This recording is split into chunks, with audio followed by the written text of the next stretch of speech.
کیا گھر کے کام کرنا اور ساس سسر کی خدمت کرنا بیوی کی شرعی ذمہ داری ہے؟ یہ ہر گھر کا مسئلہ ہے۔ ہارٹ جو ہے نا آپ نے ڈیبیٹ شروع کرنی ہے ابھی۔ یہ مسئلہ جو ہے نا سوشل میڈیا کا بہت بڑا مسئلہ ہے کہ ہمیں ہمارے ڈرامے اور فلمیں یہ سکھا رہے ہیں کہ بیوی پر صرف خاوند کی خدمت ہی فرض ہے۔ یہ غلط بات ہے، غلط سوچ کو ترویج دی جا رہی ہے، غلط سوچ بڑھائی جا رہی ہے۔ اللہ کے رسول صلی اللہ علیہ وسلم کی تعلیمات سے دوری کی وجہ سے نبی رحمت صلی اللہ علیہ وسلم کا تو فرمان یہ ہے لیس منا من لم یوقر کبیرنا ویرحم صغیرنا، جو ہمارے بزرگوں کی عزت نہیں کرتا اور چھوٹوں پر شفقت نہیں کرتا وہ ہم میں سے ہے، ہم میں سے نہیں ہے۔ تو یہ کیسی بہو ہے جو کہے کہ میرے والدین کے مقام پر جو میرے ساس اور سسر ہیں ان کی خدمت کرنا مجھ پر واجب نہیں ہے؟ اچھا ان پر واجب نہیں ہے، خامد کی خدمت تو واجب ہے نا۔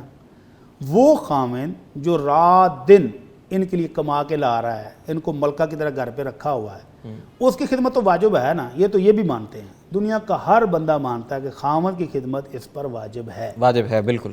اور اللہ کے نبی صلی اللہ علیہ وسلم نے ایک صحابیہ سے پوچھا تھا کہ خامد کی خدمت کیسے کرتی ہو؟ کہنے لگے اللہ کے رسول کوئی کسر نہیں چھوڑتی، جہاں میں تھک جاؤں عاجز آ جاؤں تو پھر اللہ مالک ہے۔ تو آپ نے فرمایا سوچ لو انما ہوا جنتوں کی و ناروں کی، تیرا خامد تیری جنت بھی ہے جہنم بھی ہے، اگر وہ خوش ہے تو سمجھ لو تمہاری جنت، اور اگر وہ ناراض ہے تو جہنم۔ تو اگر خامد یہ حکم دے دے کہ میں تو باہر جا رہا ہوں کمانے کے لیے اور یہ میرے بوڑھے والدین گھر پہ ہیں، ان کی خدمت تم نے کرنی ہے، تو خامد کا حکم اس پر ماننا واجب ہے کہ نہیں؟ واجب ہے، بالکل۔ اگر وہ بیٹا گھر پہ رہے تو والدین کی خدمت کر سکتا ہے، لیکن وہ ان سب کے لیے، بیوی کے لیے، بچوں کے لیے، والدین کے لیے کمانے کے لیے باہر گیا ہے، شام کو واپس آئے گا، تو شام تک وہ ڈیوٹی لگا جاتا ہے بیوی کی کہ میرے آنے تک والدین کا کھانا پینا لباس دوائی ان کی خدمت تم نے کرنی ہے۔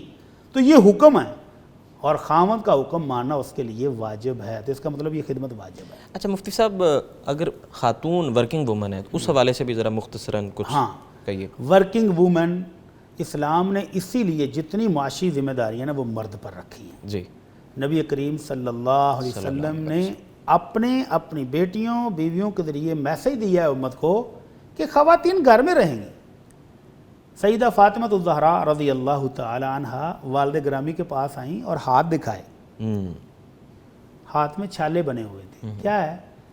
اللہ کے نبی صلی اللہ علیہ وسلم گھر کے کام کاج سارے کرتی ہوں اور چکی پچلا کے تو آٹا بھی بناتی ہوں، تو وہ پتھر کی چکی چلانے سے ہاتھوں کے اندر چھالے پڑ گئے، خادم لینے آئی تھی۔ تو اگر جنت کی خواتین کی سردار خاتون سیدہ فاطمہ الزہراء گھر کے کام کاج کرتی ہیں اور کوئی عیب نہیں ہے اس میں، اور آمنہ کے لال نے بھی تسلی دی بیٹا کوئی غلام آئیں گے تو دیں گے، ابھی فی الحال نہیں ہے۔ اور اماں جی عائشہ کی بہن سیدہ اسماء رضی اللہ تعالی عنہ کہتی ہیں تقریباً 2 کلومیٹر دور حضرت زبیر کا باغ تھا، کھجوروں کا باغ تھا، اور وہاں سے میں گٹھلیاں چن کے سر کے اوپر رکھ کے ٹوکرا تو ان کے گھوڑے کے لیے گھر لایا کرتی تھی، گھر کے کام کاج کے علاوہ گھوڑے کو بھی سنبھالتی ہیں، ان کی بھی خدمت کرتی ہیں۔ تو یہ مومن عورتیں گھر کے کام کاج کریں، اور اگر ورکنگ وومن ہے جی تو پھر ظاہر ہے ان بزرگوں کو تو کوئی چاہیے، بالکل چاہیے، جس طرح وہ بچوں کے لیے کوئی ایک خادمہ یا خادم رکھتے ہیں تو والدین کے لیے بھی رکھیں۔ جی خامد بھی گیا کمانے اور اس کی زوجہ سے محترمہ بھی چلی گئی ہیں کمانے، تو جس طرح بچوں کو سنبھالنے کے لیے ایک خادم رکھا ہوا ہے والدین کے لیے بھی رکھنا پڑے گا۔ اور اگر خامد کہتا ہے جی میں کما رہا ہوں، الحمدللہ میری آمدن اتنی ہے کہ تم سب سکون سے گھر میں رہو، تو پھر اس خاتون کو باعزت طریقے سے گھر میں رہنا چاہیے اور ان بوڑھے بزرگوں کی خدمت کر کے جنت لینے والی باتیں کرنی چاہیے۔ ہمارا اسلام ان بزرگوں کو نکارا اور بیکار نہیں کہتا کہ ان کو کھڈے لین لگا دو، ان کو سٹور روم میں پھینک دو، نہیں، یہ تو جنت ہے، جنت۔ اگر خامد ان والدین کی وجہ سے جنت میں جائے گا تو ان کی خدمت نہ کرنے کی وجہ سے بد نصیب ہوگا، تو بیوی بھی ساتھ ہی ہے۔ تو ان خواتین کو چاہیے کہ ان بزرگوں کی خدمت کر کے اپنی دنیا بھی سنواریں، اور اپنی آخرت بھی سنواریں۔